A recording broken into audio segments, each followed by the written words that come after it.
photographer, writer, actor. বাংলাদেশের আধুনিক photo সাংবাদিকতার ইতিহাসে উজ্জ্বল এক নাম শহীদুল আলম।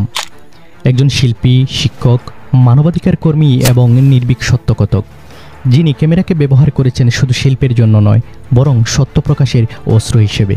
1955 সালে ঢাকায় জন্ম। প্রথমে ঢাকা বিশ্ববিদ্যালয়ে অধ্যয়ন, পরে লন্ডনের ইউনিভার্সিটি অব লন্ডন থেকে বায়োকেমিস্ট্রিতে পিএইচডি অর্জন করেন। কিন্তু তার জীবনের প্রকৃত পথ ল্যাবরেটরিতে নয়, লেন্সের আলোয়, রাস্তায় এবং মানুষের মুখে খুঁজে পান নিজের সত্য।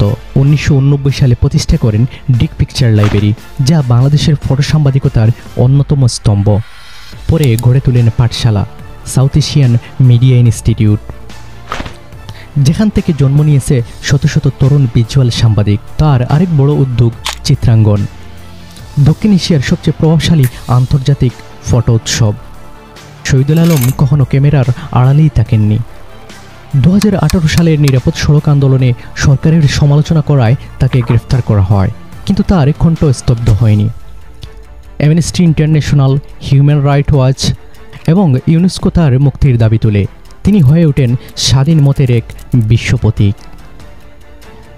2025 সালে শহীদুল আলম নতুন এক অভিযানে নামেন। তিনি বাংলাদেশের পতাকা হাতে যোগ দেন গ্লোবাল সমুদ্র ফ্লোটিলা কনসেকশন নামের জাহাজে, যার লক্ষ্য গাজায় মানবিক সহায়তা পৌঁছানো এবং তথ্য অবরোধ ভাঙা, মিডিয়া ব্ল্যাকআউট ব্রেক। এক ভিডিও বার্তায় তিনি বলেন, আমি শহীদুল আলম, বাংলাদেশের লেখক ও ফটোগ্রাফার। পুরো বাংলাদেশ আমার সঙ্গে এই প্রতিবাদে আছে।